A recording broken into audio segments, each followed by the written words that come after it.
My parents left me at a gas station as a joke. They wanted to see how long it would take me to get home. I never went back. 20 years later, they finally found me. This morning, I had 39 missed calls. I never expected to share this story, but after watching a TikTok about parents teaching their kids lessons, something inside me snapped. Now at 36, I can still smell the gasoline and feel the scorching summer air from that day 2 decades ago. My parents, Gerald and Denise, were what you might call tough love advocates. Growing up, everything was framed as a life lesson or a character-building exercise. They would do things like wake me up at 3 a.m. to mow the lawn for missing it the day before, or make me walk to school in the rain when I missed the bus, despite Mom heading in that direction anyway. That July morning began like any other summer day. We were driving back from visiting my sister Sabrina at college, about 4 hours from home. I was in the back seat, half asleep, listening to my iPod. Yes, I'm dating myself here. Dad needed to refuel, so we pulled into this remote gas station off E95. "Scott, go get me a coffee," Dad ordered from the driver's seat. I dragged myself out, took his cash, and went inside. The cashier was an older man who looked half-conscious from the heat. The coffee machine was broken, so I had to wait while he brewed a fresh pot. When I stepped back outside, the car was gone. At first, I thought they had moved to a different pump. Then I saw our old Camry merging onto the highway. I stood there, coffee getting cold in my hand, watching their taillights fade away. My phone buzzed. It was a text from Mom. "Let's see how long it takes you to get home. Consider this a lesson in problem solving." That infuriating smiley face followed. I tried calling, but it went straight to voicemail every time. After about 20 minutes, Mom sent another text. "Don't bother calling. Your father says you need to figure this out on your own. We'll see you when you make it home." Here's the kicker. This wasn't even the worst thing they had done. 2 years prior, they locked me out of the house in February because I received a C in chemistry. Maybe a night in the cold will help you focus on your studies. That time, I broke into the garage and slept there. They were furious about the broken window and made me pay for it with my McDonald's money. Standing at that gas station, something just clicked. Or maybe it broke. I looked at the still steaming coffee in my hand and realized I was done, just done. I had about $140 saved from my summer job at the local pool. My backpack was in the car, but I had my wallet and my iPod. I went back inside and asked the cashier where the nearest bus station was. "About 2 miles that way," he said, pointing. "You okay, kid?" "Yeah," I replied. "Just need to make a call first." I called my Aunt Lola, Mom's sister, who they had cut ties with years ago because she enabled bad behavior by giving me a phone when they took mine away. She picked up on the second ring. "They left you where?" What happened next is a bit hazy. Aunt Lola was 4 states away, but she did something I'll always remember. She called me a taxi to the bus station and purchased my ticket online. "Get yourself here," she said. "We'll figure the rest out." My phone kept buzzing with texts from Mom. "Don't you dare call Lola. You better be walking home, young man. Your father is very disappointed. This attitude of yours needs to stop." I blocked their numbers, turned off my phone, got on that bus, and watched the countryside roll by for 6 hours. I can only imagine the look on their faces when they returned home to an empty house. I later heard from Sabrina that they drove back to the gas station that night, expecting to find me there. They filed a missing persons report, but it was dismissed quickly when Aunt Lola provided the emancipation paperwork she had already started. That was 20 years ago. I finished high school living with Aunt Lola, earned my GED, obtained some certifications, built a life, got skilled at fixing things, started my own business, met someone, had kids of my own, and never played any teaching moments games with them. I thought that chapter of my life was closed. But yesterday, my office phone rang. The caller ID displayed a number I hadn't seen in 2 decades. I didn't pick up, but they found me, and now I have 39 missed calls and counting. I never check my phone during meetings. It's a rule I've adhered to since starting my construction business. When I walked out of the boardroom yesterday and saw 39 missed calls, my stomach dropped. Most were from numbers I didn't recognize, but 3 were from my sister Sabrina, whom I haven't spoken to in 20 years. For those who missed my first post, a quick recap. When I was 16, my parents, Gerald and Denise, left me at a gas station as a joke to teach me independence. Instead of going home, I took a bus to my aunt's place 2 states away and never looked back. I built my own life and started a construction company. It was 20 years of blessed silence, until yesterday. The first voicemail was from Sabrina, crying. "Scott, please pick up. Mom and Dad found you. They're spiraling. Just call me back, okay? Not them, me." My coffee went cold as I listened to the others. Most were from my parents, alternating between guilt-tripping and demanding I respond. "Your mother is sick." "She's not." "How dare you abandon your family?" Rich coming from them. "We made one mistake." "One? That's hilarious." The last voicemail was from Dad, slurring his words. "You think you're better than us with your fancy business? We made you who you are. You owe us." I sat in my truck for a long time, watching my phone blow up with more calls. Finally, I texted Sabrina. "Meeting tomorrow, Denny's on 5th, 7 a.m. Come alone or don't come." She showed up looking exactly as I remembered, just older, still with that nervous habit of shredding napkins. "They're losing the house," she blurted out before even sitting down. "Dad's been gambling. Mom's maxed out their cards. They found your company website and they want money." I finished. "They need $50,000 to avoid foreclosure." The waitress brought coffee. My hands didn't shake as I added cream. "Tell me everything." It turns out they had been watching my company's social media for months. Dad was convinced I owed them for my success. Sabrina kept apologizing, saying she tried to stop them from reaching out to me. "Why help them?" I asked. After everything, she started crying, telling me about Dad's drinking getting worse and Mom's shopping addiction. How they blame everyone but themselves. "They're still our parents," she whispered. "No," I replied. "They stopped being my parents at that gas station. The difference between you and me, Sabrina, you're still hoping they'll change." My phone buzzed again. Mom calling. I declined the call and pulled out my wallet. "I'm paying for breakfast. Block my number after this. Whatever they do next, don't call me." "Scott, please. I mean it. You're my sister, and I love you, but I'm not your solution. Let them fall." I was halfway to my truck when Sabrina ran after me. "They're coming to your office," she shouted. "Tomorrow morning. Mom found the address. I tried to stop them, I swear." I just nodded. "Good. Let them come." When I got back to my office, I found 27 new messages. Apparently, they were telling the whole family I was a heartless son who abandoned them and refused to help in their time of need. Classic narcissist playbook. But here's what they didn't know.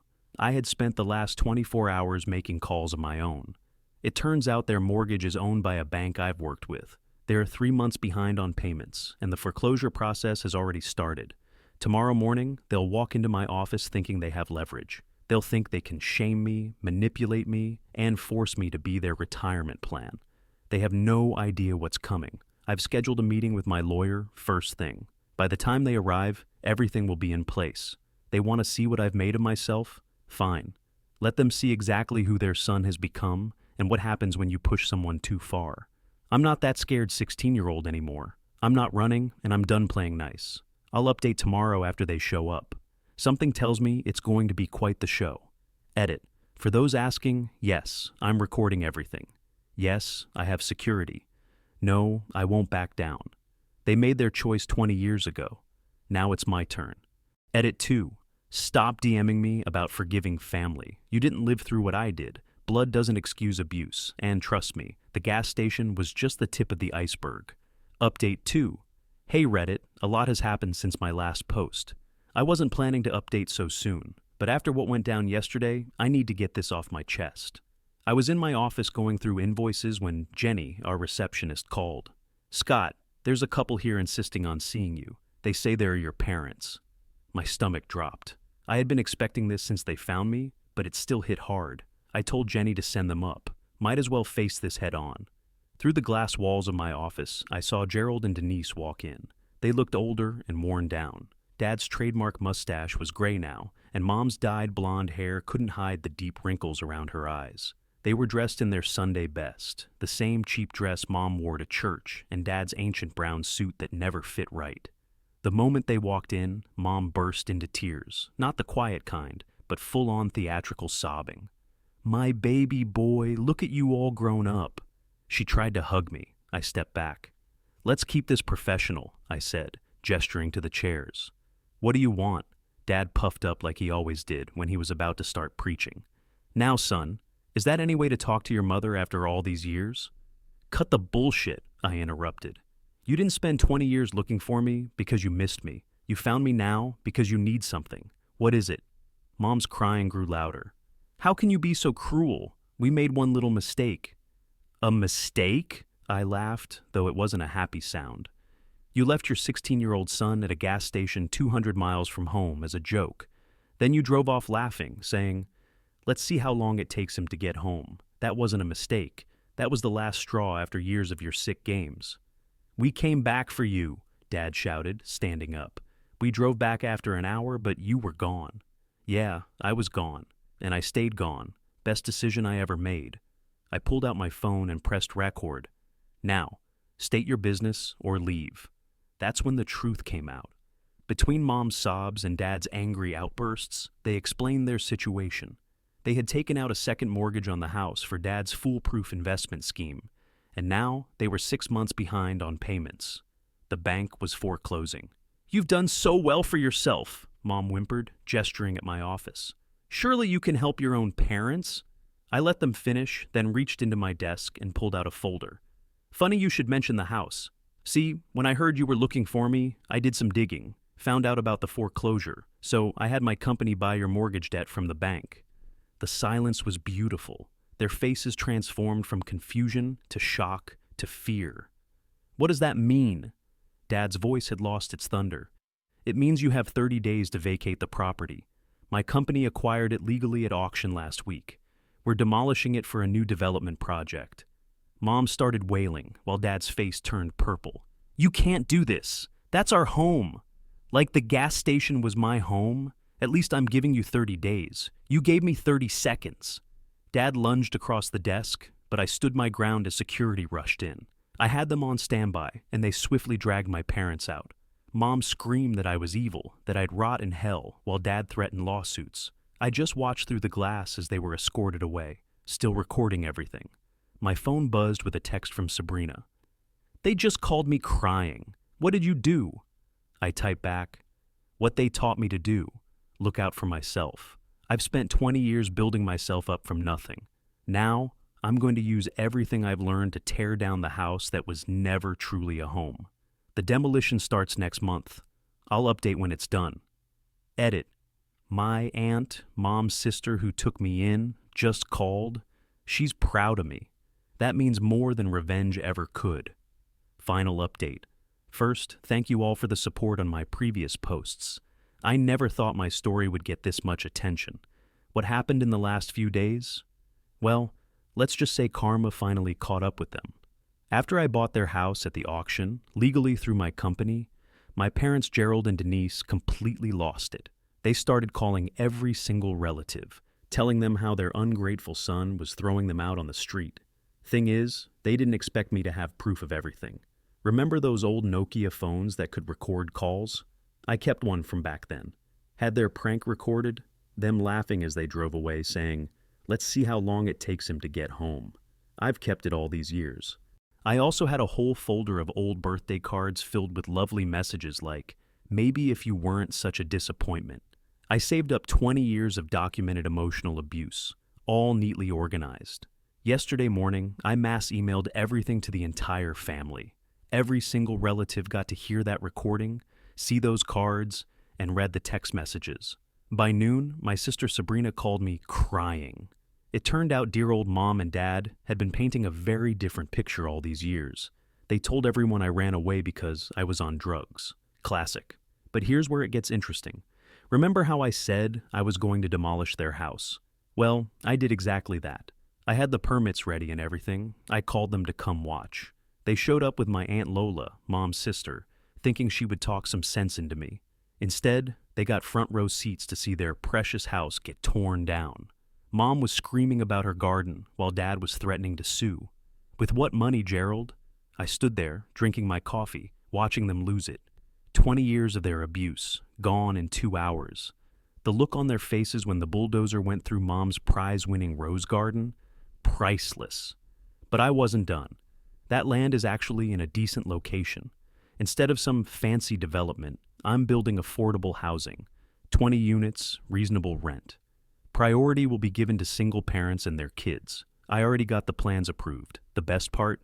I'm naming it Annabelle Haven, after my aunt who took me in when I was 16.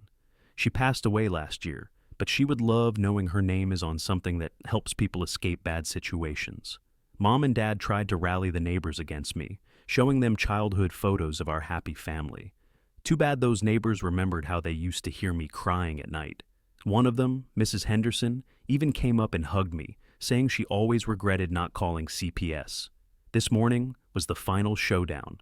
They came to my office again, this time all humble and sorry. Dad actually cried, saying they were about to be homeless. Mom promised she'd forgive me if I just helped them out. I let them talk for 10 minutes straight. Then I handed them a rental application for one of the new units. I told them they were welcome to apply just like anyone else, but they'd need references and a clean credit check. Their faces? Man, I wish I had a picture. "But we're your parents," Mom screamed. Dad started with his usual, "after everything we've done for you," speech. I just smiled and said, "Yes, after everything you've done, this is exactly what you deserve. The demolition crew starts at 7 a.m. tomorrow. Don't forget to take your garden gnomes." They're still blowing up my phone. Sabrina says they're staying at some cheap motel, claiming they'll sue me. Good luck with that. Everything I did was completely legal. Their house goes down tomorrow, and I'm going to live stream it on Instagram for the whole family to see. You know what's funny? For years, I dreamed of revenge, imagining all sorts of crazy scenarios. But in the end, just letting them face the consequences of their actions feels better than anything I could have planned. They threw away their son over a cruel prank, and now they get to watch as everything they built gets torn down to help people they would have looked down on. Tomorrow, I'm bringing lawn chairs and popcorn to watch their house come down. Anyone want to join? Edit. To those asking, yes, I'm really going through with the affordable housing plan. I've already partnered with a local nonprofit to handle applications. And no, I won't be reconsidering my decision. Some bridges deserve to stay burned. Edit 2. For those asking about my sister, Sabrina and I are working things out. She was only 8 when everything happened, so I can't blame her for believing their lies. We're getting coffee next week. Edit 3. Holy shit, this blew up. Thanks for all the awards. And to those saying I'm being too harsh, try being left at a gas station at 16 and see how forgiving you feel.